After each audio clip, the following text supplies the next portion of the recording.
फर्जी तथ्यों के आधार पर केजरीवाल और आम आदमी पार्टी की राजनीति को खत्म करने के लिए जो मामला बनाया गया था, भारतीय जनता पार्टी के द्वारा बनाया गया था, बीजेपी की सरकार के द्वारा बनाया गया था, आज उस अभियान पर, उस गंदी साजिश पर न्यायपालिका का तमाचा पड़ा है।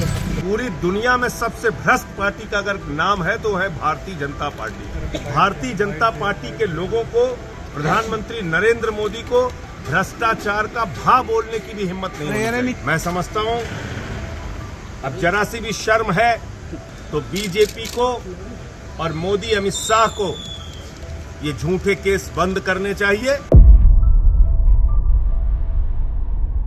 अरविंद केजरीवाल जी को आज जमानत मिली है और ये जमानत इस बात का संदेश है कि देश के अंदर न्याय व्यवस्था कायम है।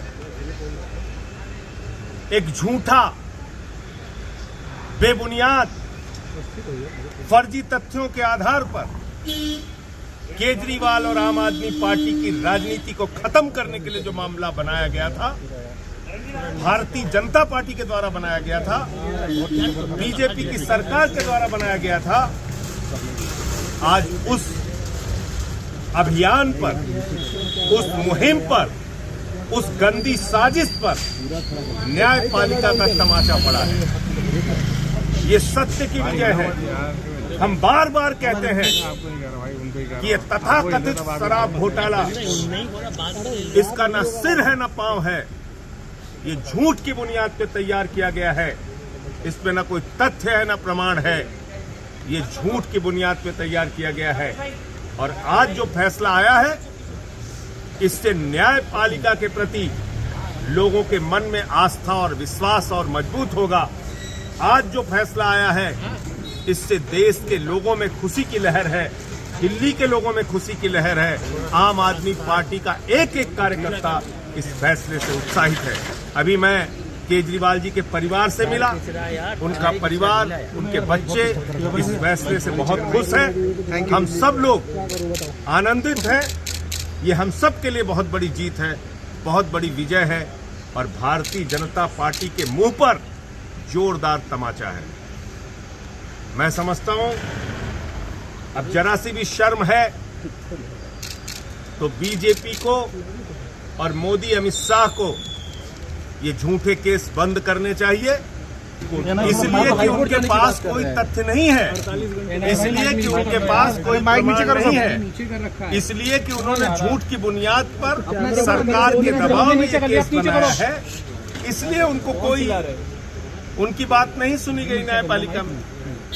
तो यही मैं कह रहा हूं कि ये सिर्फ और सिर्फ इस पूरे मुकदमे का मकसद था अरविंद केजरीवाल की राजनीति को खत्म करना, आम आदमी पार्टी की राजनीति को खत्म करना, आम आदमी पार्टी को क्रश करना, बर्बाद करना, ये मकसद था बीजेपी हाईकोर्ट जाने की बात कह रही है। और मुझे लगता है कि वो न्यायपालिका की लड़ाई है, उसके लिए हम लोग भी तैयार हैं। और कोई भी न्यायपालिका से जब एक जमानत मिली है, तो मैंने तो आज तक कभी ऐसा नहीं सुना कि आनंद फानन में आप जाके कहीं उसको ऊपर से उस जमानत के खिलाफ कुछ कर पाए। सर, चुनाव के ठीक पहले उनको गिरफ्तार किया गया था, तब स्पेशल सर्कमस्टेंसेस में बेल दी गई और अब चुनाव के बाद उस वक्त भी मकसद यही था, चुनाव प्रचार से केजरीवाल को रोकना। उस वक्त भी मकसद यही था, आम आदमी पार्टी को हराना और आम आदमी पार्टी को खत्म करना। तो इसलिए मैं कह रहा हूं कि ये मुकदमा ही पूरा झूठ की बुनियाद पे, झूठे तथ्यों के आधार पे, फर्जी तरीके से मामला बनाया गया है और एक एक आदमी को पकड़ के जेल में डाला। आप लोग ये भी कहते रहे हैं कि सारी गिरफ्तारियां चुनाव के लिए की जा रही थी। आपकी बात तंकीद देता है कि चुनाव हो गए तो गिरफ्तार। भाई ये तो साफ दिख रहा है ना, आप देखिए ना कि चुनाव संपन्न हो गया, चुनाव खत्म हो गया।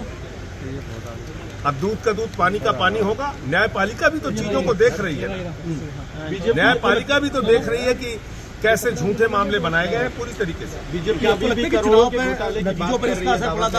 बीजेपी, मैं कहता हूं इस धरती पर पूरी दुनिया में सबसे भ्रष्ट पार्टी का अगर नाम है तो है भारतीय जनता पार्टी।